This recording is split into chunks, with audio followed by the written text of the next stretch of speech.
Welcome to the Art School Podcast. I'm Ken Goshen. Today I'm speaking with Alex Mitto and James Miele. Alex and James are the co-founders of Superfine, the art fair that puts young professionals in touch with hundreds of cutting-edge works by the world's top emerging artists. Alex is a curator and entrepreneur. He holds a marketing degree from the University of Miami and has more than 16 years of experience in the lifestyle, art, and hospitality sectors. James is a fine arts photographer, designer, and sales expert. His artwork is frequently featured in publications such as Architectural Digest, High Fructose Magazine, and ArtNet. He has exhibited in solo exhibitions in New York, Miami, and Paris. Alex, James, and their team have launched Superfine fairs in 6 US cities, and they are growing each year. You can learn more about Superfine at superfine.world. And as always, this podcast is brought to you by the generosity of my Patreon supporters. You can become a supporter too at patreon.com/KenGoshen. For just $2 of support, you'll get access to all my Patreon exclusive live events, where you can watch me paint, ask me questions, but most importantly, you'll know your $2 go towards helping me produce free educational content that everyone can enjoy, like this show. To become a supporter, please visit patreon.com/KenGoshen. Last little note, there's also a totally free way to support the show, and it will take you less than 10 seconds. Just take out your phone, open the podcast app that you're using to listen to this episode, and rate this podcast 5 stars. Super easy, right? Every 5-star review helps this show reach more people, so please take a moment to do it. If you're watching this on YouTube, just like and subscribe. Many thanks in advance. And now I bring you my conversation with Alex and James. Alex and James, thank you so much for taking the time for doing this. You're welcome. It's a pleasure to be here with you, Ken. So good to see you. Likewise. So I think we can start by maybe both of you tell us a little bit about your background and how did it come to be that you are now running an art fair? I'll let James go first. All right. Well, besides Superfine, I am also a fine artist myself. So Superfine's journey kind of started with navigating my own art career, just figuring out all the things that an artist should do and everything an artist shouldn't do, what the art world doesn't exactly offer for artists, and trying to navigate around that, taking control of my own career. And then besides that, then we were also producing events around New York City. We decided to bring one to Miami, and that was the first Superfine. And then it just grew from there. Do you have anything to add to that? Or? Yeah. Oh, sorry. Yeah, definitely. So everything James said is completely true. So basically, I came from the hospitality industry where I've been basically my entire life. My family's had restaurants. I grew up sleeping in booths. And then I think I moved to New York in 2011. In 2012, I started my first restaurant in New York. And I had it for about 2.5 years. And right around the time I met James, I had started to diverge into the art world. And I had, I'd been around art because I lived in Miami for 5 years before that. So I saw kind of the genesis of Art Basel. I saw Wynwood turn from like basically crack houses to like this hot gallery district with all these cool restaurants and everything. And so I was in New York and I was, kind of spinning my wheels in the restaurant business, and I wanted to get into events. So I started catering art shows, and I would do the cafes at other art fairs like Scope. They were good friends of mine that I'd known for years. So, it was an easy shoe in. And while I was there, my team was, selling espressos and wines, and I was walking around the shows and I'm looking and I'm like, what do I see here and what's working and what isn't? And probably the genesis of Superfine was really about the what isn't question. And what wasn't working was just that you had people that could afford to buy art, that were excited about art, but there was this opacity to the market that was keeping them from being able to, and then hiding the artist behind the gallery. And so that's something, as I met James, and James is trying to, explore his own career, we both saw this problem and really sought out to fix it. And that's really what happened with Superfine. It sort of organically came of that problem of like, what's wrong with the art market and how can we fix it with our different experiences. So. Wow, that sounds like a real perfect combination there. Somebody coming from the business and hospitality world, and somebody coming from the fine arts world, coming together to fix all of our problems. It's we're gonna drill into that very, very soon. But first, I want to bring our listeners in who perhaps are not informed totally about what art fairs really are. Maybe you can tell us, what is an art fair broadly to those of us who haven't visited one, or maybe people who live abroad who haven't even had art fairs in their environment, and specifically, how is it different from the gallery model? I can take that. Yeah. So, I mean, it's a good question because a year after our first Superfine, someone came up to me at an art fair, someone I still know today, and said, "So what do you do?" And I said, "Well, I own an art fair." I said, which one? I said, "Superfine." "Where was it?" And I told her. She said, "That wasn't an art fair." I said, "Well, it is. I mean, that's what we do." She's like, "But there's no galleries there. As you know, art fairs have galleries at them." I said, "Well, that's not exactly the case." So an art fair is just a commercial space where it's usually a temporary commercial space where people sell art to other people. That's what it really comes down to. Galleries, dealers, artists, curators, whatever you want to call it. People are selling art to other people. And also people can go just to experience art and to meet the artist, and in some cases, the galleries. And how it differentiates from a gallery, like in our case, is that the artists represent themselves at Superfine and at some of our other competitor fairs out there. Artists represent themselves. They meet the collectors one-on-one. And in our case, there's no commission taken. So basically, it's a client provider business model. So we have a client and we're a service provider. We provide the marketing, the infrastructure, the entire experience of the event. And then ultimately the actual art selling is left to the artist. And we obviously provide a lot of guidance on that. But that's really where the difference is. There are definitely galleries where the artists participate more, where they're a bigger part of the program, but it's less of that kind of client provider relationship that we have with Superfine. And then, you want to add anything, James? Or no, I think you pretty much covered it. Cool. I'll add a few words. I think there's also something that an art fair provides that is different from a gallery. It doesn't kind of assume any long-term relationship. Like an artist who has a large body of work, who wants to kind of take a shot at selling all of their wares, can sign up for an art fair, get accepted through the curation process, and if they do, they can participate in one art fair, then try another art fair, and really kind of navigate their own career in a more independent way, which is something that I find pretty attractive. I mean, I've done 2 Superfine fairs and had a lot of fun, and have done other art fairs as well. Me and Alex met actually at the Governor Island Art Fair. It's something that independent-minded control freaks like myself find very very attractive. I want to drill down a little bit more about something that, James, you said in the first question. You were saying that you were trying to navigate your own career and kind of find ways to sidestep some of the common obstacles. And when you say these things, I totally understand. And a lot of other people have question marks. Like, what are these obstacles to people who are more kind of starting out, and they want to know what they can expect when they finally kind of bloom and try to, how would you say, try to bring some business into the world? Like, what were those obstacles that you were facing, and how has starting an art fair or engaging with the art fair industry really helped you with that? Yeah, absolutely. So I started out, I wasn't represented by a gallery or anything like that. And I would say that my art didn't exactly match up with what the galleries around me in New York were looking for. It was a little more accessible. I think that they wanted, if I were to work with them, they would want me to like raise my prices a ton. I didn't want to, because that's, kind of where I was at. I was facing getting into a groove with that. So I was navigating, like you were just saying, like being in control of my own career, producing events for myself. We actually had a solo show of my own work in Nolita in Lower Manhattan. And that was super fun to put on. Learned a lot from that as well. Just kind of honed in my pricing more with that show.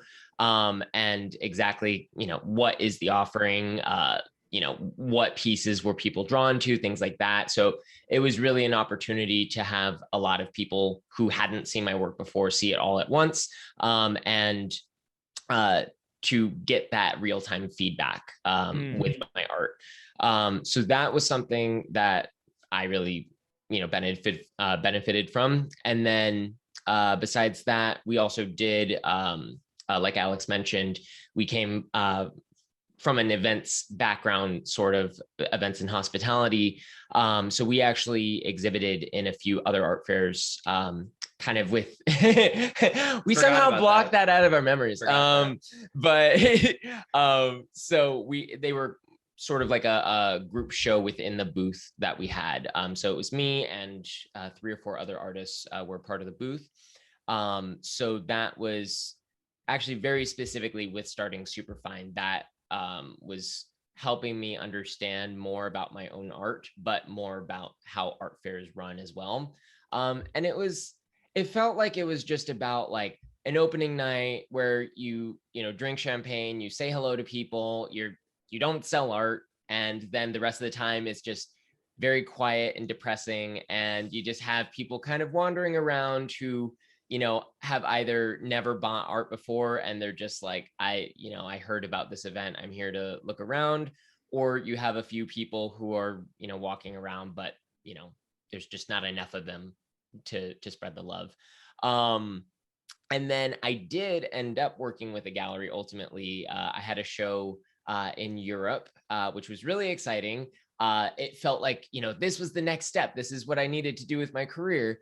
And then it ended up being just a lot of costs, and, not all it's cracked up to be. It's, for a lot of artists where that is your goal. There are galleries that are really good to work with, where, like you mentioned, you're not like in this exclusive relationship where it's limiting you from doing other things with your career. But this was not really that case. It was sort of, I was indebted to the gallery before I even got anything out of it.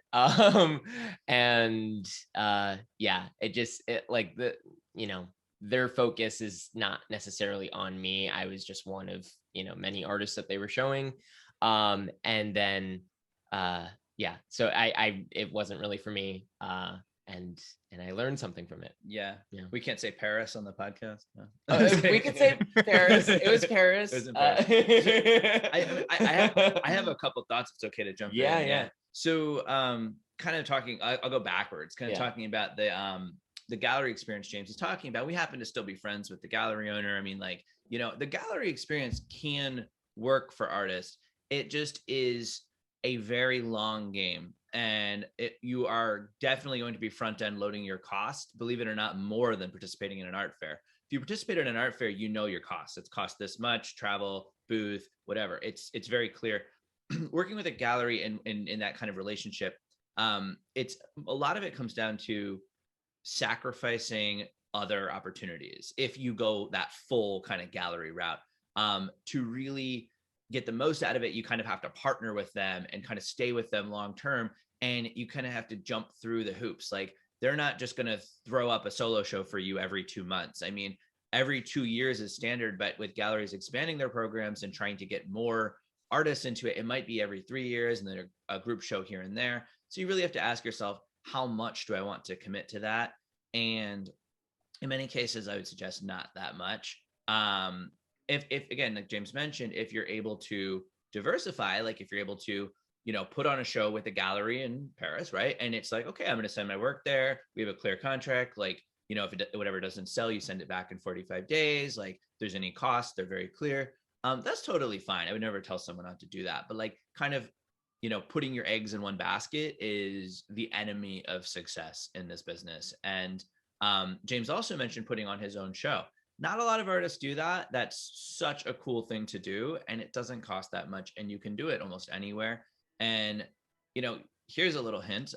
New York City right now, there's so much empty retail. And yes, you've heard people are moving out of New York, the coronavirus, whatever. That's temporary. I mean, there's still so many affluent people in New York, and more people will be moving back. And, people didn't sell their apartments. So take advantage of that, find a cool vacant space, negotiate with the property owner, call the number on the window and find out who runs it, and just do it. Just take over.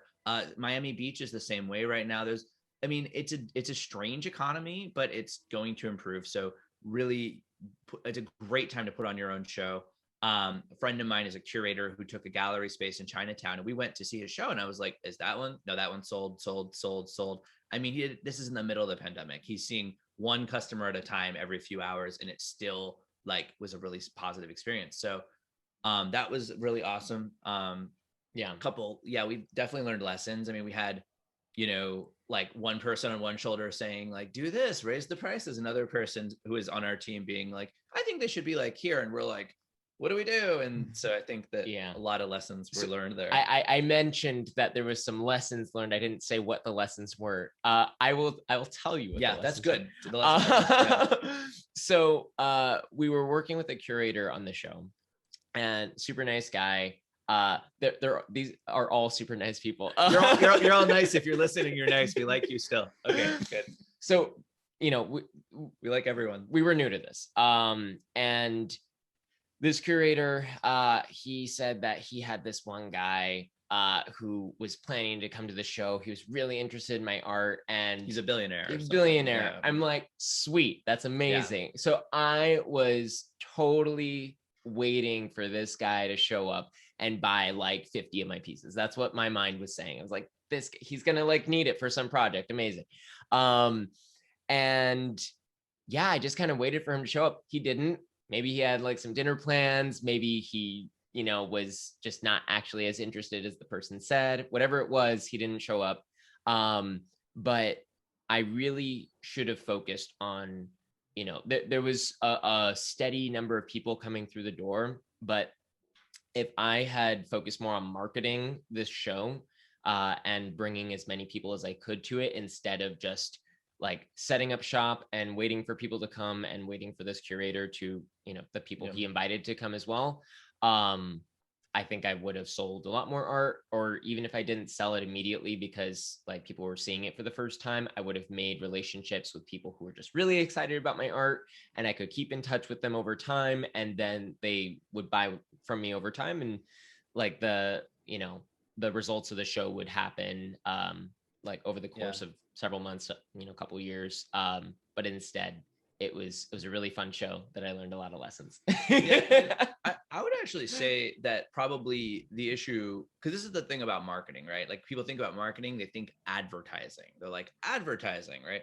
Marketing is 5 Ps, which I'm probably going to mess up here despite, it's promotion, product, placement, positioning, and what am I missing here? What's the last P? Did you already say, you said promotion? Promotion, product, placement, pricing. Did I say pricing? Yeah, no, it was pricing. Okay, so pricing, right? Right. So product and pricing. Wait, I want to interject for 1 second. I feel like we're hitting gold here. So take your time. Okay. Take your time, Alex. All right, let's lay this out. Everybody's just zeroed in on this right now. The 5 Ps of marketing are product, pricing, placement, promotion, and positioning. Product, pricing, placement, promotion, positioning. Those are the 5 Ps. So do you hear advertising in there anywhere? No. Advertising is a component of promotion. So it's not even a main P. It's like a sub P. So people look at marketing, they're like, oh, that's, running ads and bringing people. Well, a huge, the most important pillar of marketing is your product and your pricing. And I would argue, James, that it wasn't that we needed to do more promotion and marketing. We had, 750 to 1,000 people showed up at your show. And a lot of them were probably could have bought art. Where I think we went wrong is probably the pricing and not paying attention to that. And we were thinking with the billionaire in mind and what we were told. And I think, Greg Spielberg said, I think they should be about 250, 300 because you hadn't had a solo show. You had never printed your work on fine paper before. And we went with the other advice. Well, yeah, what were they, $700? Yeah. And you had, which is not a crazy amount. And we've spent personally on photographs we've spent $5,000 on photographs from other artists. But at the time, you had never exhibited anywhere. Yeah. So you have people coming through the door who are $200, $300. It was really easy for them. And then they're a collector and you can nurture the relationship. Yeah. And I think that's the big lesson, is that part of the marketing, which is, you're actually right. We should have done better marketing. But I think it really came down to the pricing and also the product, because we printed so many photos. James had done 365 photos that year, one every day. Yeah. And we printed all of them for the show because we thought that was like the hook. We were very into narrative at the time. There was something like 56 that were all 16 by 20. Yeah. And then a few giant ones. And then the other 300 were all they were 4x4, which was just like walls. It was neat. It was really neat. cool. It was really neat. But I think the larger works, because we spent so much money printing photos, we didn't display them and frame them as well as we should have. So I think that's another thing on the product side. There was a disconnect between the product and the pricing. So really, really important for artists listening out there to think about that. Not just how many people you invite, but how the people you invite, the people walking through the doors, sync up to what you're offering. And that, I think, is probably one of the bigger lessons of that show. But it was a great experience, and I loved it. And I think that's the end of my commentary on your commentary. So yeah. But it is not the end of the survey of all the pillars of marketing. So we talked product, and we talked pricing and how important it is to manage those relationships. But we have 3 more P's to go. Okay. Yeah, I'll run through it really quickly for everybody. So placement is literally what it sounds like. It's like, where is it placed? Huge for art. Let's call that curation for art. It's one thing we do with Superfine, and Ken knows all too well. We are extremely rigorous on the curatorial process. And the reason we're like that is because if you go to other art fairs that don't do that, and I'm talking that ones that work with galleries, whatever, you think the galleries know how, they don't. And it's floor to ceiling, and you don't know where to look. And it's just like, it's a mess. And so that's really important with art, is kind of keeping, when you're doing a fair or a gallery, you want to show everything, but don't make it look good. Like, bring it to eye level, where the average person who's between 5'1" and 6'1" is basically looking at your art in the face, not looking 4 feet up to see it, unless maybe that's exactly how it's meant to be seen. It's a cloud, it's a sign, whatever. But be really intentional in your placement. I'll also say one thing we talk about a lot at Superfine is a spread of sizes and prices. So in an art fair environment or a pop-up show, and I'm actually looking at Ken's wall right now, and I'm seeing exactly that. I'm seeing a larger piece that he's probably asking a little more for. I'm seeing small pieces to the right and medium in the middle. And that's so important, because someone's walking into a gallery, a pop-up gallery that you put on yourself, like James's show, or a fair booth. They don't know your work yet, and they may be just on a budget. They didn't come out planning to spend $3,000-$4,000, but maybe they can part with $300-$400. And also just think about like the space this might occupy in their home. It's very easy for someone to say, oh, honey, like that one right there, that could go like in the bathroom or the hallway or a little spot. But it's a much different conversation. Like, that will be the biggest thing you see when you walk in the door. That might need a few months of like relationship building, and you send a photo to them and they think about it, but like they might just grab something there, and then it reminds them of you, and you can continue that relationship. So placement, I mean, it's kind of broad, but it includes like where you hang things on the wall, but also that spread of sizes and prices. Positioning is, our friend Marina, we have on the podcast often, from the Artist Advisory. She often talks about like, because she's also super fashionable. She was actually featured in New York Post with like this amazing photo of her in her apartment the other day. Fashionable and great with art too. And she analogizes it to the fashion world. Like, if you're a designer, you have the option of being at Target or Neiman Marcus. You also have the option of being at both, and plenty of designers do, but they're intentional about it. You can't just make something and then throw it in whatever environment, how many shows can I get? How many galleries can I work with? Those are bad metrics. Like, how many shows, how many galleries? You're going to be spreading yourself too thin instead of focusing in on exactly what's the best match for you. Yeah. So looking for that match, think of it as dating. Like, look at that match. Like, if you're doing a pop-up in Bushwick in a warehouse in a back alley, and like it's your buddy's like living room or something, I mean, that's your positioning. You have, if you're okay with that, that's fine. I'm not begrudging it, but you have to kind of lean into that. If you're doing a collaboration with Neiman Marcus, lean into that. If you're, showing at Superfine, think about that too. But your positioning, and try to make it consistent, because you don't want like Gallery X picking up your work and now it's $4,000 there, and the same piece was at Superfine for $700. It's just, you don't keep the trust of your audience. So we got positioning, we got placement, and promotion, right? Promotion, again, it's the obvious part of marketing. Everyone knows it, but it includes your advertising. I always draw this line because a lot of people don't understand this, but there's organic social media and there's social media advertising. They bear very little in common except they use the same platform. That's it. And I struggle with this. In my other business too, I struggle to explain that all the time. It's worth it for artists to explore the advertising side of social media. So Facebook ads, Instagram ads, Google ads, even if it's $5 a day, it's very, very worth it to learn how to do it and start driving traffic to your website that way. It's a little stigmatized because people are like, oh, well, I don't like ads. But statistically speaking, people click on ads, especially when they're done right. And you can find a million how-tos online about how to do them well. It also includes the organic side of it. So obviously Ken has an amazing Instagram organic side. Superfine has a pretty good one too. And it is really powerful, and especially if you use it well. So that fits into your promotion as well. That is gold. Okay, so super important. I hope everybody's already frantically looking for pens to take notes. Luckily, you can rewind and listen to all of this again. I want to go a little deeper into something that came up quite a few times, this relationship between the product that you have and the pricing that you put on it and how people can go wrong with that. What are some ways to really just ballpark? Because people who just come out, let's say, artists have this dream where we're just going to be vampires and be in our studios all day, and just, one day we're just going to venture out there into the world with this amazing body of work and everything's going to get snatched off the wall. But it's really not so simple. And a lot of it really has to do with what you were talking about, pricing the work correctly. So how does one even start to do that right? Yeah. Do you mind if I take that? Absolutely. Cool. Okay. Yeah. So I like that you use the word ballpark because there's no actual science to it. It's not just, yes, every artist should charge $200 a square inch for their art. It's nothing like that. It needs to start from a place that's pretty accurate, and then you tweak from there.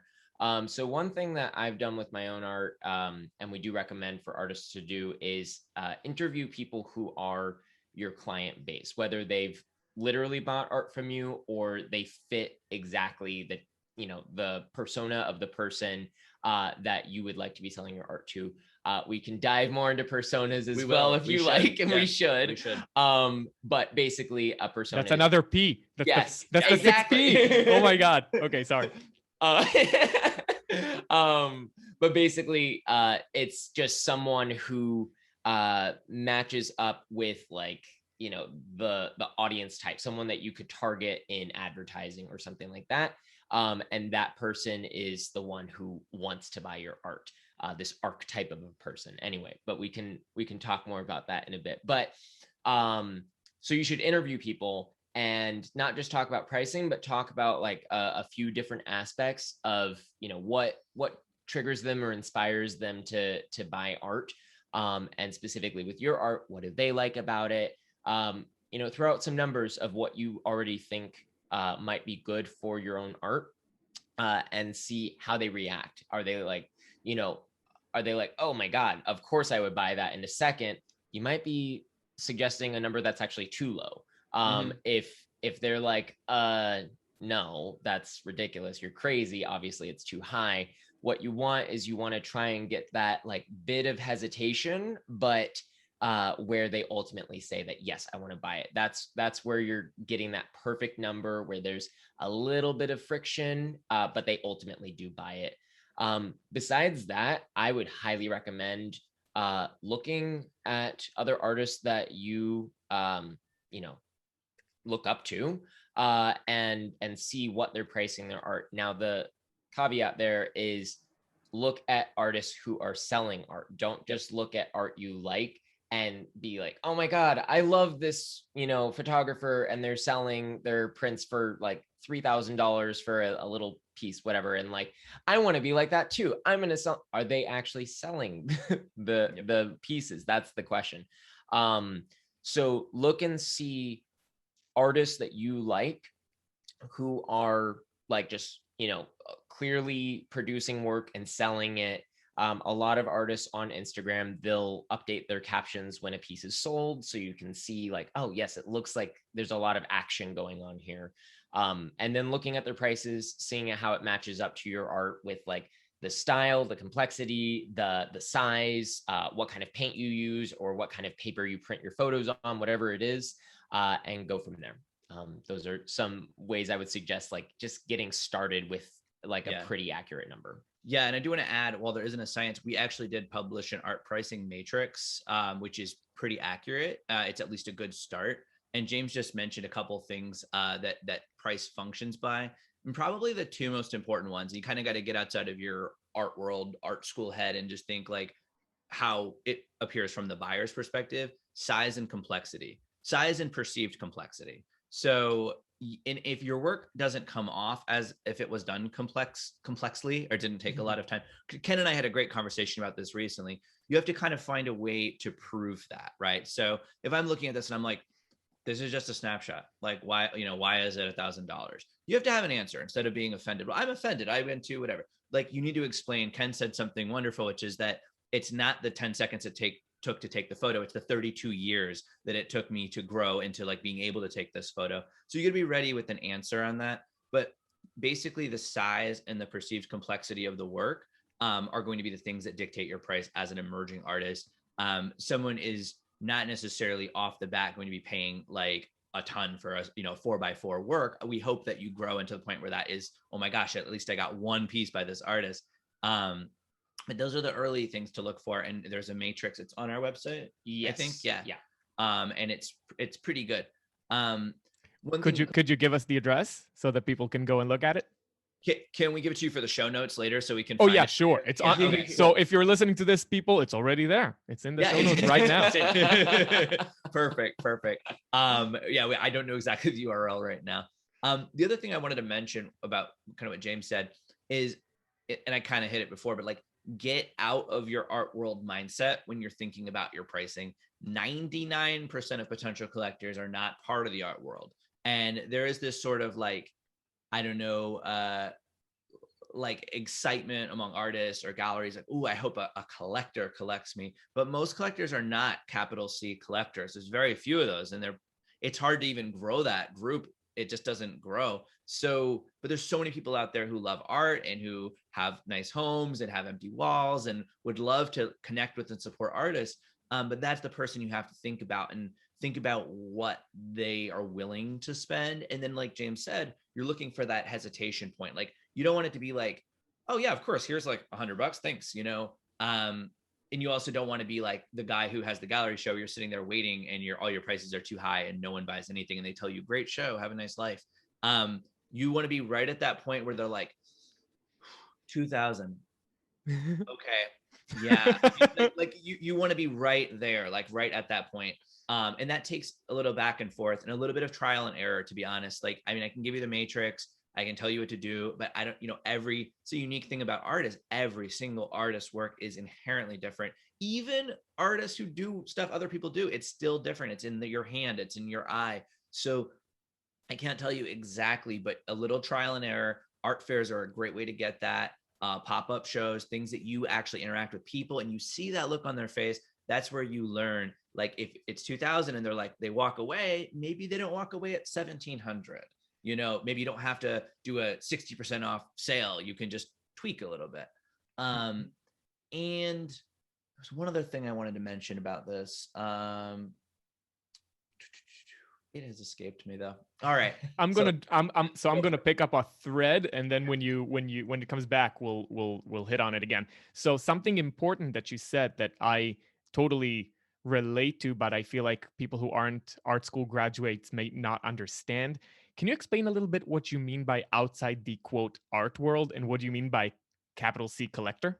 Sure, absolutely. So when I say capital C collector, I basically mean that person who identifies as an art collector, who has, dozens to hundreds to thousands of works, maybe, has a wing at a museum, and the person who, when they walk into an art fair or a gallery, everyone rushes over to them. They tend to be a little older, not always. there's certain commonalities. So I don't want to go too deep into that, but there's certain commonalities that I've seen artists salivate when they see a couple that looks like this walk in the door. And my advice is just shake that. Don't worry about it, because for one thing, those capital C big name collectors, millionaires, billionaires, people with museum wings, they have tastes, and they know their taste. They know exactly what they want. So they're probably either going to be attracted to your work or not. Like, it's like you fawning over them and befriending them on Facebook and really, whatever, it probably isn't going to go anywhere. So I would just shake that and just focus on, making connections with everybody who's interested in your work.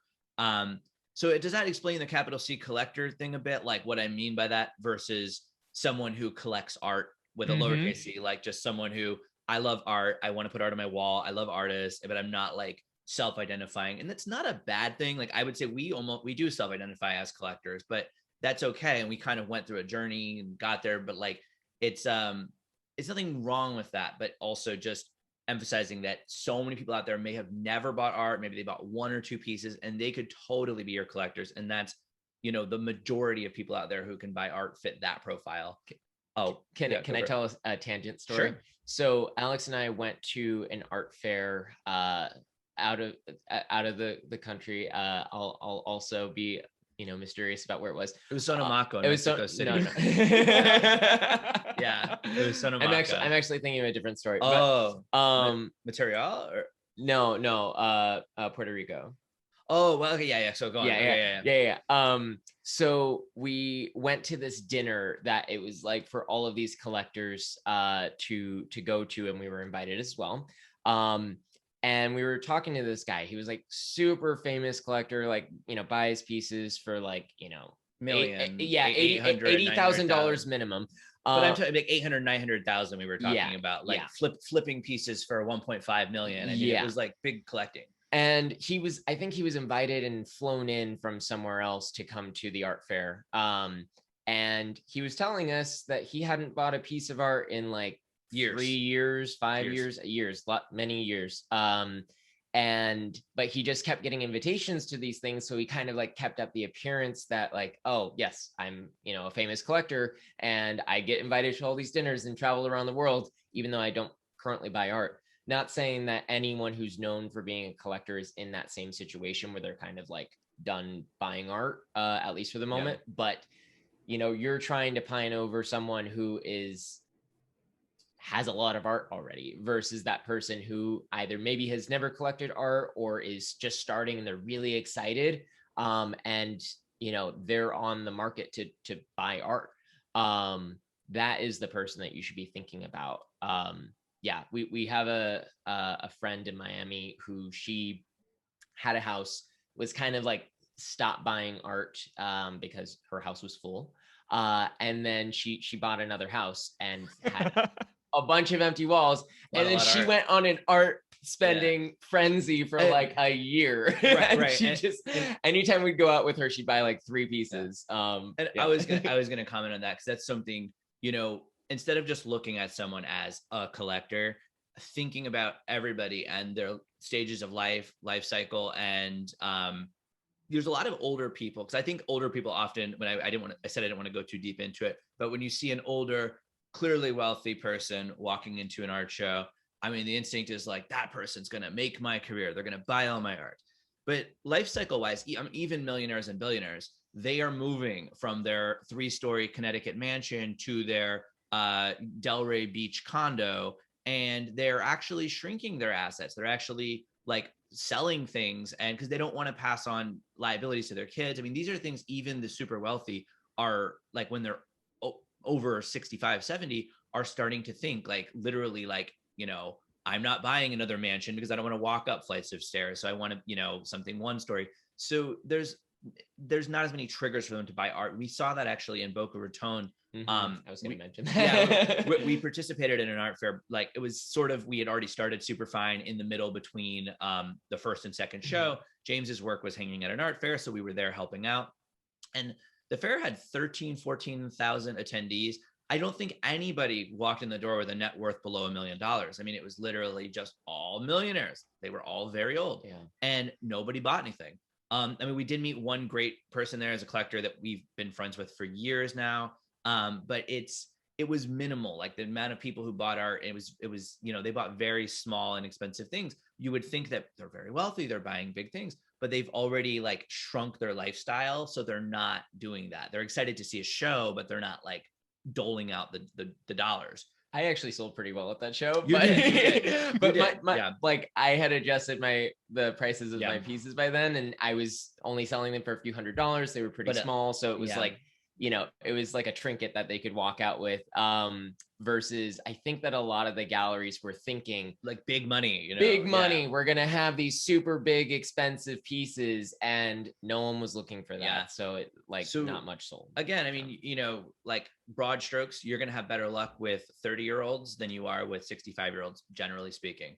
And you asked me another question, Ken. What was the second one? You said about I don't know about the second one, but I feel like we're touching on a subject that we have to focus in on. Okay. We're really discussing something that a lot of artists are ignoring to some degree. They're thinking, I'm going to make the best painting out there. And then whoever buys it, man. Like, I don't care who buys it. And I think you're really touching on something that clearly you're experts at. We are imagining the buyer. And I think that is something we're going to call the 6P of whatever marketing. It's going to be the personas, right? So maybe you can kind of explain to us, why is it even important that we envision this person in our mind? So that was actually the thing I forgot before. There you go. So we're good. There you go. So there's two words we use. One is persona and the other is avatar. It just means the same thing. I like avatar because I imagine playing like Second Life or The Sims and creating a person. And if you can take one thing down from this podcast, like one thing, it all starts with the avatar or the persona. That is it. You cannot do anything without it. There is no successful business that doesn't do that. Everyone does it. If you are buying something, you are another business's avatar right now. You are part of, they know you will buy it. You have to think of that first. So James mentioned interviews. That's huge. But interviews start with understanding your persona or your avatar.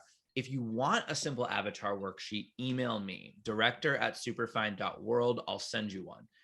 We developed it over the years. We use it for our artist clients. We use it for our buyers of tickets, and also our ticket buyers at our shows are also art buyers. So we think about, who they are. The important thing here is to have fun doing it. Let the ideas flow freely. It shouldn't take you forever. You shouldn't puzzle over creating an avatar. Most people have them in their head and can do it in 5 to 10 minutes. You sit down and you envision your buyer. What are they wearing? Are they wearing Levi's? Are they wearing, Donna Karan? Are they, do they live in the Hamptons? Do they live in Brooklyn? Do they live in LA? What neighborhood in LA? Do they live in Silver Lake? Do they live in Hollywood? I mean, these are, that as a person living in cities or wherever you live, that Silver Lake and Hollywood are different. Try to figure out why and try to figure out where your art fits, who your art fits with. Or how you develop your avatars. Don't censor yourself. Like, let it be the person who buys your art, and think about like a couple ways to start with that. Again, if you want the sheet, email me. Otherwise, Google avatar worksheet. You'll find one, or a customer persona worksheet. You'll find one. The idea is to get really granular and really think about everything, where people shop, what they wear, what they read. And I say everything comes from that because I'll tell you a few things that derive from that. One is the language you use when addressing your buyers. That means on your website, that means in your press releases, that means on the tags on your walls when you're at an art fair or gallery. Everything, the way you address your buyers. Would you address a 30-year-old Silicon Valley guy the same as a 65-year-old woman in Boca Raton? Probably not. Let's be realistic. You probably wouldn't. So that's where you identify who they are and how you speak to them, and literally how you talk, but also your website, all your materials. So that comes from it. Your pricing comes from it because it's helping you identify what income level is this person in? What is their disposable income like? What kind of furniture do they buy? Are they shopping IKEA or are they shopping Restoration Hardware? I mean, that helps you identify that. Basically all those 5 P's we just talked about, they all flow down from understanding who your customer is, who your buyer is. It's such a valuable tool, and you can use it for literally everything comes from that. I was actually going to mention that earlier. So I think Alex, you had mentioned something that even if you're artwork is like the same size as another painting, like same oil, whatever, it might not be exactly the same price, or you might not sell it. So like if that person is selling a piece for $3,000 and then you're like, trying to sell one for the same price, well, if your audience isn't the same, they might not be buying it at that same price level. Right. So, Right. You can't just be like, oh, my art is worth this much because, that's what the market, that's what these are selling for. If the content of the piece is different, meaning that the persona that you're trying to target is different, you have to be thinking about that first. Even if it's like, oh, but it's worth it, like I'm amazing, like of course it is, think about it from the buyer's perspective. Is this something that they're going to make that plunge, make that purchase? Yeah. And I feel like content has become a bit of a dirty word in the art world and the art market. And I get it, because I mean, who wants to say like the output of their life is just content, right? I get it. Like I'm there too. But like James hit a good point, right? Like what I talked about complexity and I talked about size, but what you're painting, what you're photographing, that is ultimately going to be what resonates with the buyers, not the fact that it's oil or not the fact that it's, printed on a special paper. Ultimately, it's what is in it that's going to resonate. So if you're painting things that resonate, and I'm not telling you to go make art that resonates with the richest people, I hope you're not taking that from this, unless that's really your authentic truth. That's what you want to do. But then go for it. Go for it. I mean, if that's your thing, I totally get that. No judgment. But if what I really want you to do is think, like close your eyes and be like, who do I want this? Whose walls do I want this on? A great thing to do, I love to do, flip through Architectural Digest. Their editorial has gotten really good. They have Amy Astley. She's wonderful, like the younger editor now. I love the interiors they show. And you see great people. Like the cover of the one we have right now is the woman who's in Umbrella Academy and the gentleman who's in Hamilton. And I'm so sorry, I don't remember their names right now, but it's an amazing home. It's in LA. And it's very, I look at it, I'm like, wow, I love this home. Like these people are so cool. If I were a visual artist, I would want to be on their walls. Right. And then think about it. Like what commonalities do they share? They work in theater. They're, 30 to 40. They are African-American. I mean, there's different things you can think about the people that you want to buy your art. So close your eyes and think, whose walls do I want this on? Not just like, I hope someone with enough money buys it, and then I don't really care. Like, and you can have 2 to 3 avatars. I like capping it at 3. Otherwise it could get crazy, but capping it at 3. And then really envisioning that person and then describing them to yourself and then thinking about that and circling around the content and the pricing, because that person, like that you envision your art on their walls, their disposable income might just be a certain level. You might have to just gel with that. You can't just be like, well, it's really good. And that's getting out of the art world mentality, being like, I put 34 hours of effort into this. It's like, okay, but if the audience that your content is going towards just can't afford the price, then you're just going to be a fish at a lame duck. I mean, nothing will happen. Well, one other thing, I feel like Alex and I just are bouncing off of this one question with more notes, but let's say that you create, usually we'll make like 3 personas that we're targeting. So let's say you make 3 and then someone comes along and they are like totally different than those 3 people and they want to buy your work. So the idea is not that you're trying to exclude them. Like, no, you're not my persona. Like, don't buy my art. No, of course. Like, it's great if they buy it. But really the idea here is to focus in on these personas and making work that is for them, instead of trying to make work that's like broad enough where anyone would want it, because then you're going to get less effective results. So yeah, there's a saying. I'd love to. There's a saying. There's a saying. There is a saying. There's a saying in marketing: when you're talking to everyone, you're talking to no one. So never talk to everyone.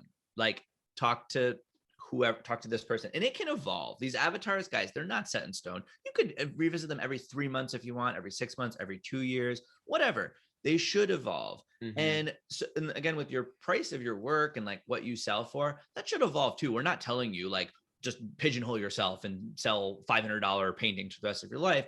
We're saying like get the action moving, get people excited. And also remember your audience, the people who buy your art, they are going to improve in their careers, their lifestyles, their homes. They're going to move from apartments to houses. They're going to get a second house like our friend Lori.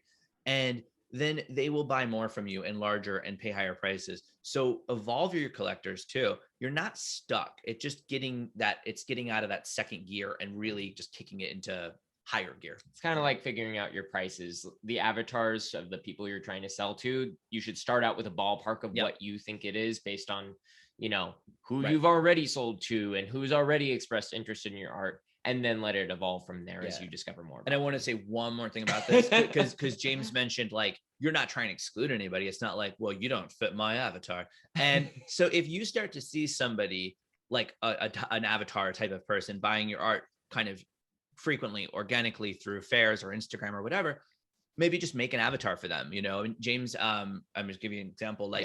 James realized that mothers of gay sons buy his art, and that's cool, because then you can think about, like, you can target that audience on Facebook ads. You can make a page on your website about it. I mean, like, there's a lot you can do when you have that knowledge. You're not like pushing away knowledge. You're still taking in new stuff, but you start with, like, okay, I think my audience is, 40 to 55 gay men, whatever. But like, then you find out that moms are like, oh my God, this is so cool for my son. It was something I had not thought about before. And then it kept happening. So now I have to think about that. Yep. So.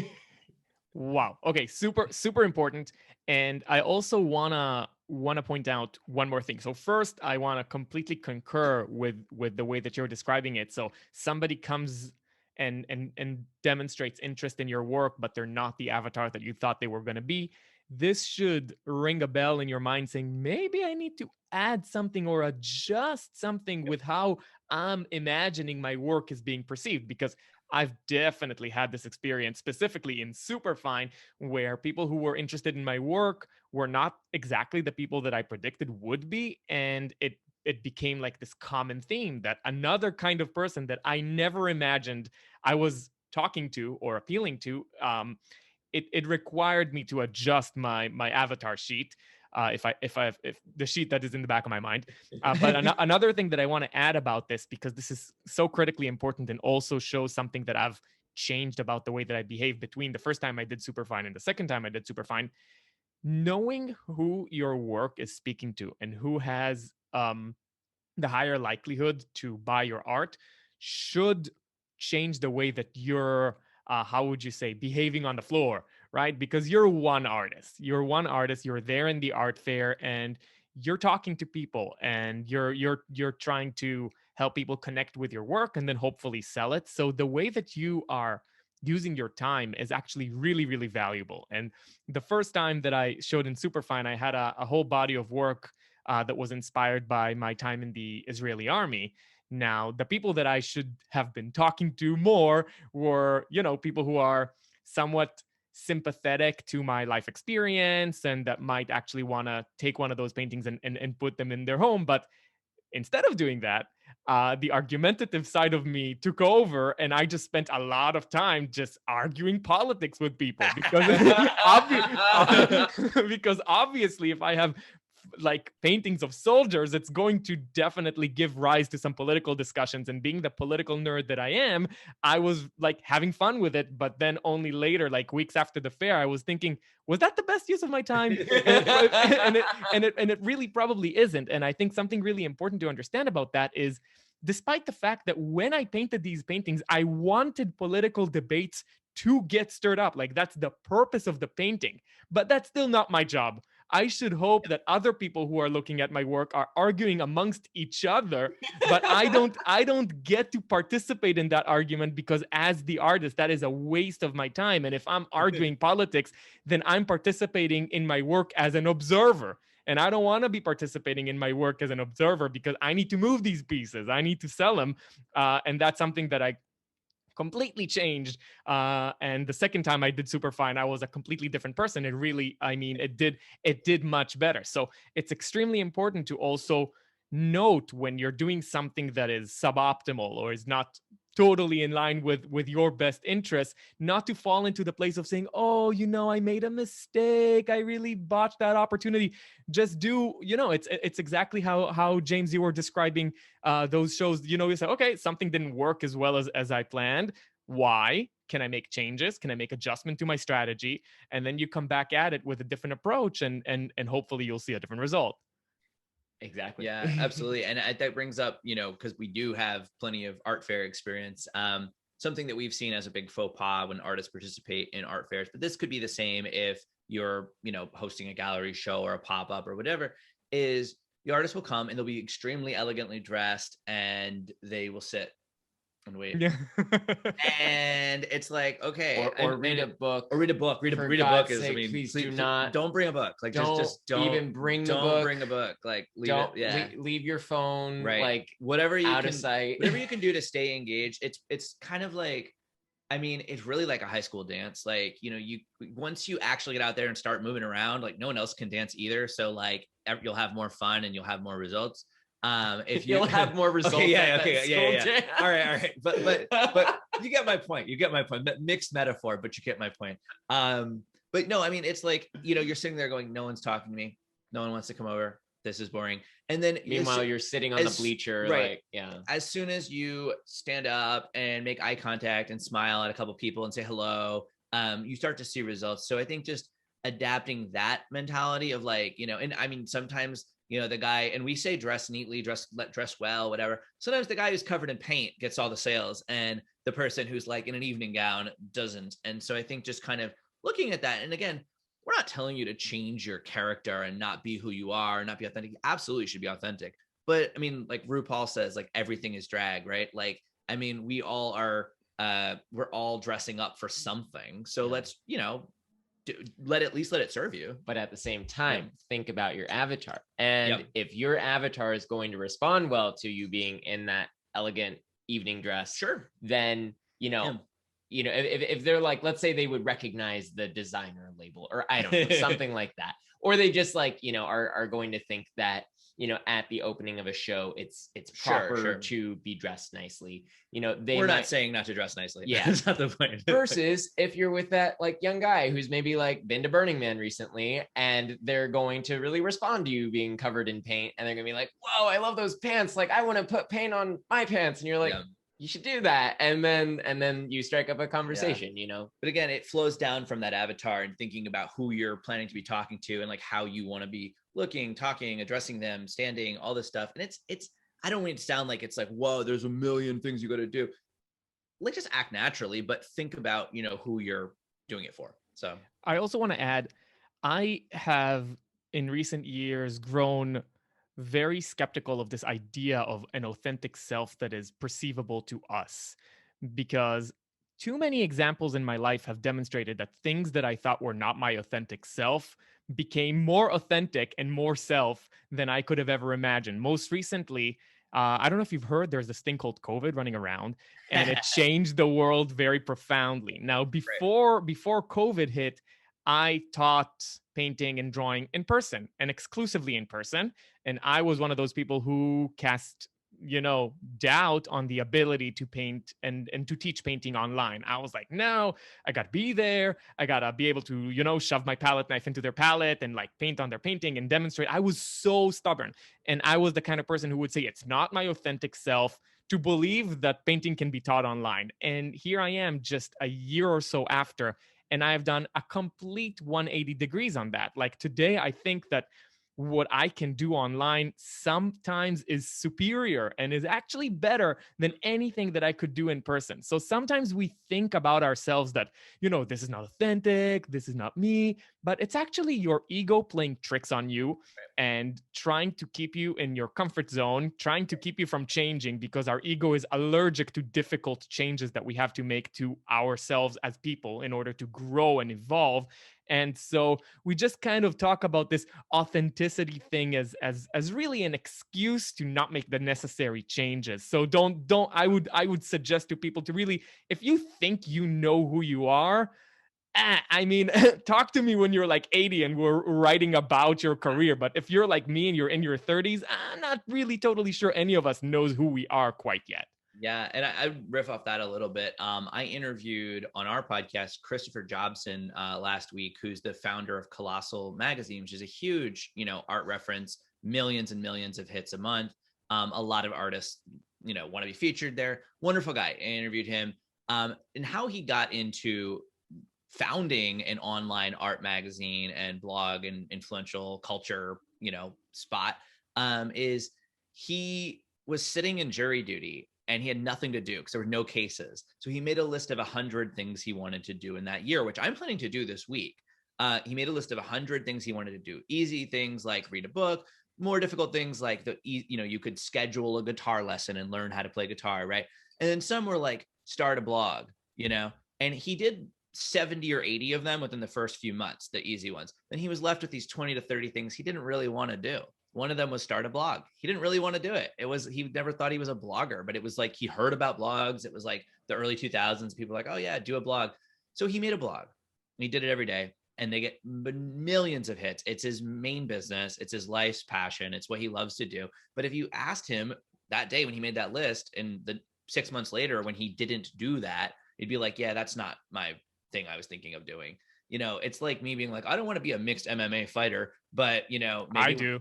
You do. Cool. Yeah, that's awesome. But let's say I say, no, that's so against my personality. I don't want to do it. Then I go and I do it and I have fun. What am I going to do? Tell myself I didn't like it? Like, you have to be willing to adapt. So again, I agree with that challenge of this, like, I know my authentic self thing, and just kind of have fun with it, guys. And I mean, don't take it too seriously. If you want to, you think that your avatar to fair is going to respond well to a certain thing, just dress up, like have fun dressing up. And then if it doesn't feel right, don't do it again, but like, just have fun and see how it goes. And, that's my input on everything.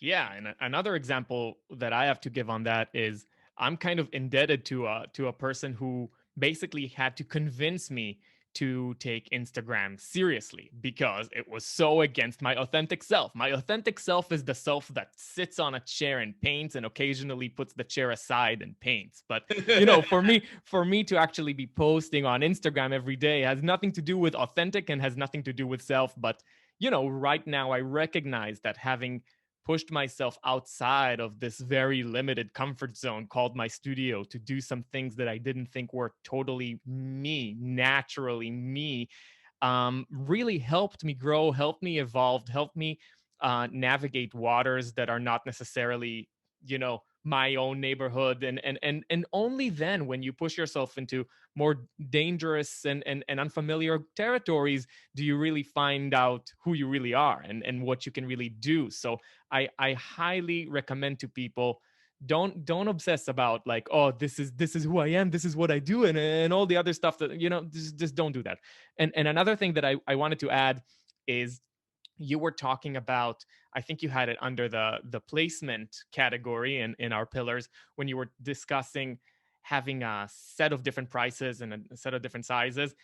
Or maybe you didn't put it there, but I want to kind of put it there with this analogy. I wanted to say that this doesn't only go towards facing different avatars and different people with different budgets. What I find is that these works contextualize each other in a very important way. So in the first Superfine that I did, I had everything basically in the same price range.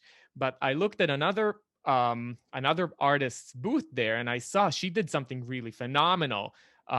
She had one giant piece, which was definitely like, it said not for sale. And then she had a lot of small pieces around it that were for sale. And and even if that large piece would have been for sale, obviously it would have been like 10 times the price. But people look at that big piece from afar and they say, oh my God, that's shocking. Walk up close, say, okay, I can't buy that, but I can buy the smaller one. So when people actually, and I did that in the second Superfine that I did, if you recall, I had one big piece of 2 challah breads, like big and shiny to pull people in, and then I had the smaller ones, and those were flying off the walls. And in my opinion, what happens there is actually pretty sophisticated psychologically, because these people who bought the small paintings of the bread feel like they actually took a piece of the big bread with them. If they hadn't seen that big painting of the 2 breads, which they couldn't afford and didn't buy, I'm not even sure that they would have bought the small one. So I think that's actually very important to point out. Absolutely. And I want to underscore something you said, Ken. The works contextualize each other. That means it's reciprocal. It doesn't just mean you're going to sell the smaller works because of the big one. You'll often sell the big one because of the small ones. And I've seen the opposite, like Kelly Moykins in DC, where, day one, she sold a couple small ones. And then by day 2 or 3, she sold the biggest one on the wall, because like people see, oh, the small ones were $800. The big one is only $4,500, and it's more than, my math is terrible, but it's more than 5 times the size. So, I'm getting a great deal with that. And there's a word for this. It is a sophisticated psychological thing. It's called anchoring bias. Before someone has walked in your booth or your gallery, they have no clue what your work is worth. They're what is it anchored to? Is it anchored to Picasso or Jeff Koons? They don't have any clue. When they walk in and they see a large, a small, and we're using size here, guys, but I mean, it could be some are charcoal drawings, some are complete paintings. It could be like some are sculpture. Size is the easiest thing to talk about. So they come in and they say, oh, the smaller are 700, the medium are 2,000, the big one is 10,000. Now they're anchored. Like you have given them something to anchor your pricing to. And the bias, they're not looking at how does 700 compare to something else out in the world for 700 because they don't remember it. They're looking at how it compares to other things they see in the same room. We all do that in every single store we walk into. Of course, the like super price conscious maven out there who like knows the price of Tide here and the price of Tide there. But most of us go and we look at a shelf. We go, this is 7, this is 5, this is 3. I'll go for the 5. And that actually is really interesting because some people, the majority of people go right down the middle. Some people always go the cheapest route, but at least they bought something. And some people always go the most expensive route because they believe that the quality goes up with the price. So having a spread of prices, it leans into that reality of how human beings are and how we choose things. And you're being extremely smart by doing that. So I think it's a really vital thing to do. I'm glad you took that cue, Ken.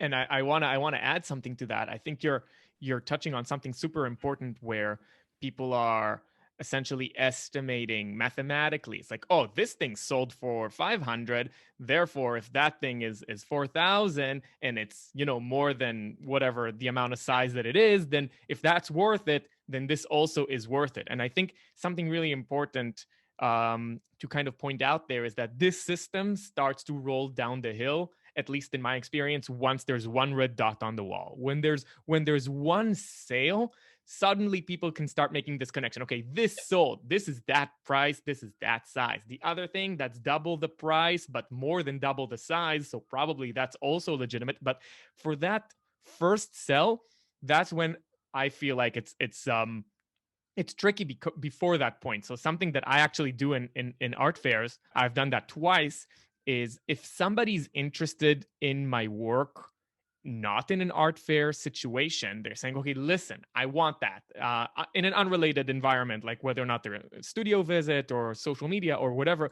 I actually do the following. I say, listen, I'm going to sell it to you for less and I'm going to reserve it for you, but come in person and buy it in my next fair. That's something that I do because as soon as you get somebody at the opening to buy a piece, they were going to buy it anyway. But if you can get them to buy it at the fair so that you have a red dot on the wall opening night, then you're really set up for success. Some people are so, and you can understand that, right? But they're so worried about losing a potential sale. And actually timing has so much to do with how your next sales are gonna unfold. So if you're smart about how you're gonna navigate your relationships with your buyers and make sure that they happen kind of in public, this can actually encourage more people to jump in and take a painting home with them. Yeah, you read my mind, Ken. I was going to bring up that example because we talked about it a little bit on when you were on our podcast, and I think that's incredible advice. And I mean, like, to your point, if we have a spread of prices on the wall, I mean, your Instagram followers, maybe their budget is still, it's just not high because it's Instagram. Maybe it's 300 to 500 or something. Yeah, like you said, offer a slight discount, but then they have to buy it at the show, and then you can authentically have a red dot. And I do want to add real quick, I know James has something to say, but artists, if you're in a fair, don't ever fake it though. Like, have a sale, don't fake it, because you can screw yourself really bad. Someone comes and they do want something that you put a red dot, and then you kind of have to be like, well, I put one, but it's not really sold. It undermines the trust element, and I think you don't want to fake it.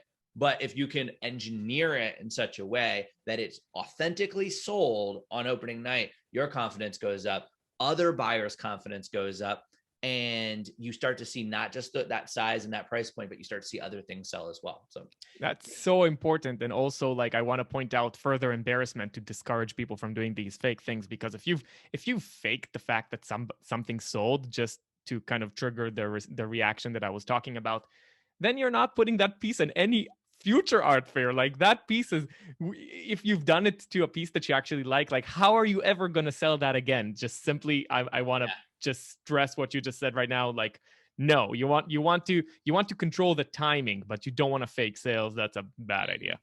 It's hard to dig yourself out of a lie. Yes. So what I was going to mention, and I think that's an amazing strategy, like already getting that piece sold and then having them like pick up the piece on opening night or at the show, so that you can authentically have it sold. Let's say you don't already have that piece sold, but you're trying to get that same dollar in the tip jar effect. What I would recommend is having two colors of dots. So you have like a red dot, or in our case, a pink dot, for when the piece is sold. And then let's say you have a yellow dot. And you can use that as a strategy for two reasons. One, to do what we're talking about right now and give this sense of action that's already happening in your booth. Like, people are already interested, they're already buying. But if someone's really interested, but they're not ready to jump on it, they're like, ooh, let me think about this piece. Well, then you can go to them and you can say, would you like me to place this piece on hold for you for 24 hours? I won't sell it to anyone else in that time. Give you a bit of time to think about it. And then we can touch base tomorrow and see what you think. And then you can put a yellow dot on that. And as you're talking to more people at the show, if they're like, oh, is this piece already sold? You can say, no, it's already, or it's just being held for someone, for 24 hours. If they end up not buying it, then I can follow up with you at that time.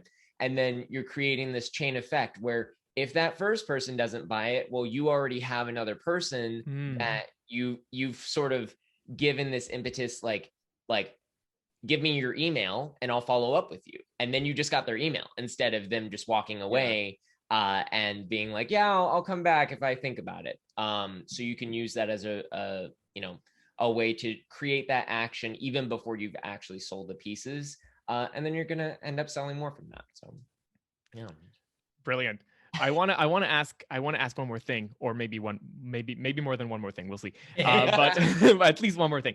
So these days we have several art fairs that are usually happening simultaneously, right? It's kind of like every city has, okay, we have this period of time, then all the art fairs are happening at the same time, kind of in an overwhelming fashion. How do you look when you think about your fair, about Superfine? How do you distinguish yourself from the rest, and what do you want, like, your personal voice to really, like, why are we going specifically to Superfine? What are we finding there? What makes you special? For sure. Can I take that? Yeah. So a couple of things I would say. Okay, so for one, that kind of like mass art fair thing really is confined to like New York, Miami, and Los Angeles in the US. There's really not any other cities that have that yet. And as we've grown, we've really seen that that's where the direction we're going. And we'll always have our New York base, our LA base. But cities like Washington, DC, Denver, St. Petersburg, Florida, Seattle, like all these cities have the audience that we're looking for. But they don't have that massive art week kind of thing. So that, just to kind of clarify, that's something we really do see an opportunity. And also for artists out there who either want to participate in Superfine or even just want to like host a show, just think about that. It doesn't have to be like New York Art Week, Miami Art Week, or LA Art Week for you to do it. There are actually a lot of intrinsic challenges of being parts of those weeks. It's a double-edged sword. You do get some interesting people in town who wouldn't be there, but you also are competing for attention. I always differentiate competing for attention from competing the actual like experience and product. That is probably the biggest issue with like Miami Art Week in December, is that there's so many shows. And like, even when you're the best show in town, I mean, we were voted number one art fair in Miami in 2017. And, we still don't get the attendance we get in other cities, at least during that week. So one of the things we're doing, and I'm be a little tangent here, but one of the things we're doing in 2022 is we're relaunching Miami, Superfine Miami, which was one of our most popular fairs for artists. I mean, we would sell that fair out easily. We're relaunching it in early March, which is still, so it's still winter in Miami. It's actually peak season. So December's not peak season in Miami. People like to be up north for the holidays. So like Thanksgiving and Christmas. So, I mean, Art Basel engineered this week and it's great, whatever, but it's actually not normally peak season. So March is peak season. You get all the out of towners, you get all the locals are eager. It's a few months after Christmas. So people have, or the holidays, right? And so people have already, recovered from their wounds of spending their budget on presents. And so it's really our thought is to kind of have our own art week and our own time in Miami, which is a city that's really close to our hearts on Miami Beach. So how we've differentiated when we're, when there's other shows out there or just in the larger sphere of the different art fairs, Superfine is always a fun, accessible experience for anybody walking in. The way we target our audience, and we often talk about pre-qualified buyers, which is this kind of like, I don't know, like sounds like something a little bit condescending, but pre-qualified buyers. And that's done by using the avatar method. So we think about, we're actually thinking about who's going to come in and actually buy art. And I would say we're rethinking that. So we're not just like, back to our earlier point, we're not like, okay, well, these are 100 people that have bought 10 pieces in the past. We're thinking like, who is likely to buy art, and then we're targeting them through digital marketing. We're putting them through a qualification step, which is like where they buy the tickets. So it's very clear when you're buying a ticket for Superfine that you're attending an event where you're supposed to buy art. That's what you're there for. There are artists here. They're talking about their art. We put the price points. We put like a lot of information that is about buying art.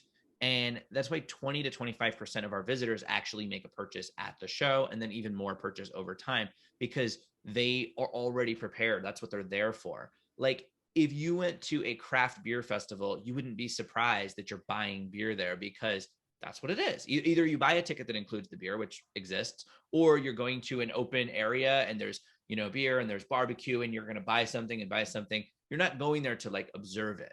And that's kind of the change that we've really tried to make with Superfine is this is part of the experience. It's not separate from it. We're not turning you away at the door if you just want to look, if you're an art student, you want to get inspiration. There's nothing wrong with that. We're not like excluding you, but we're really making it accessible to buy art and making it clear that that is the focus of the event. It's not the party. It's not the DJ. It's not the, the installation piece in the middle, which we still do, which is cool, but like, it's really about buying art and meeting artists and connecting with them. Even more than the buying, the connecting part is really what we're about. And that's the thing that has resonated in almost all of our cities, and it's how we do it. Yeah, absolutely. One other thing I'd like to add. So like Alex mentioned, we're really focusing on cities that there isn't an art week for already.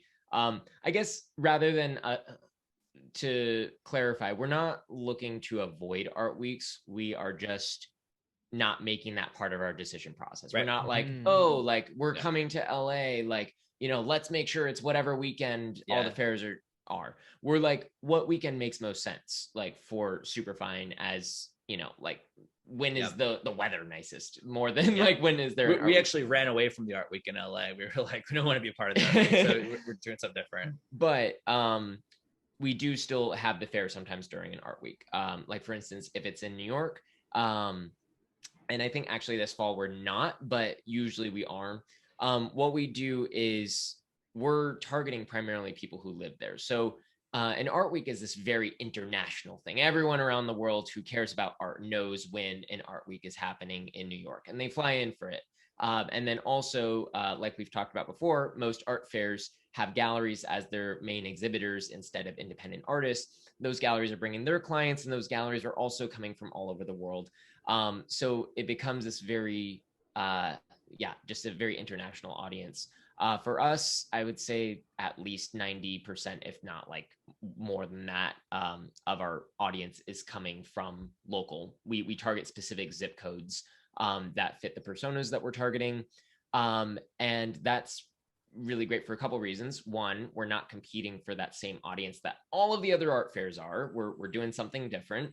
And then also, if you are an artist who's local to the city that you're exhibiting in. So if you're in New York or you're in New Jersey or Boston or something like that, and you're coming in for the fair, those are people that you can have a long-term relationship with year round because they're not flying back to, you know, Basel or wherever they're coming from. So those are some other ways we. Yeah. And again, it's not like we're turning anyone away at the door. It's like, you know, as you get to a certain profile, like we have, I mean, you're going to attract attention from others, but our emphasis is always on, like, we're not advertising in like magazines in Europe. We're really targeting the 10-mile radius of Manhattan because there's, you know, it's the most affluent place in the world. There's already plenty of people. There's 400,000 millionaires in New York City. There's the median income is $130,000. I mean, things have, again, they've changed a little with COVID, but they're returning to normal and probably more than normal. So it's really no need for us to try to brand outside of the city. The city is such a valuable resource for us. And same with Miami, and same with LA. Like, we don't have to be like part of the big LA freeze extravaganza. We just have to target our audience who lives in LA, who lives in specific zip codes, and bring them to the show. Yeah, that's it. And one more thing to add, specifically with Miami. So the reason that we're coming back is Miami itself. People who actually live there, they fit the personas, the audience that we're trying to target a lot more than they did a few years ago. There's been a huge influx of like, you know, Silicon Valley tech companies and yeah. A lot of new blood has come into Miami over the past few years. A couple of great articles have come out, and I think a lot of it is just people want a different quality of life. And I think COVID has woken a lot of people up to that and just being like, okay, do I really want to live in like the financial district? Like, no. So so Ken shaking his head. Yeah. So it really has adapted, and we have a great relationship with the city of Miami Beach. So really, that's, you know, we hemmed and hawed over whether to try to rejoin Art Week, and we're like, nah, we never liked doing it. So, but from a practical perspective, you know, December, it's just hard to get around Miami. It's not that big. Yeah. There's only a few streets, so it is so packed, and like, just there's so much noise during Miami Art Week in December. That even if we're targeting just the people who live there, they're kind of like, they're peacing out. They're not leaving their homes. They don't want to sit in traffic all day. So being there in March, it just makes it easier to target those people who, you know, probably are not even like obsessing over December, just like can't get around literally. So yeah. Wow. Oh my God. You guys make me miss Miami. we gotta hang out in Miami. Yeah. Alex and James, you've been so generous with your time. Maybe you can let people know where they can find out more about you, more about Superfine. Good. Yeah. You can go to www.superfine.world to learn more about us. We also have a great podcast if you'd like to listen to that. And if you just click the podcast link at the top, you will find that. If you are interested in exhibiting in the fair, you can send me an email at james@superfine.world. Or there's also a link at the top of our website where you can, it says sell your art, and you can click that and learn more about what makes Superfine different than other fairs and why it might be a good fit for you. And then besides that, if you just want to, you know, follow us on Instagram, we are at Superfine Art Fair. Amazing. And I want to drill and recommend that everybody subscribe to the Artist Business Plan podcast run by James and Alex. It is absolutely a valuable resource for all of us paint slingers out there. So Alex and James, it's been a pleasure. Thank you so much for coming on. The pleasure is all ours. Thank you so much, Ken. Thanks, Ken. Thank you for joining me. If you enjoy this podcast and would like to see it grow, please take a moment to subscribe, rate it highly, and share it with a friend. If you'd like to become a supporter of the show and have access to exclusive content, please consider signing up as a patron at patreon.com/Ken Goshen.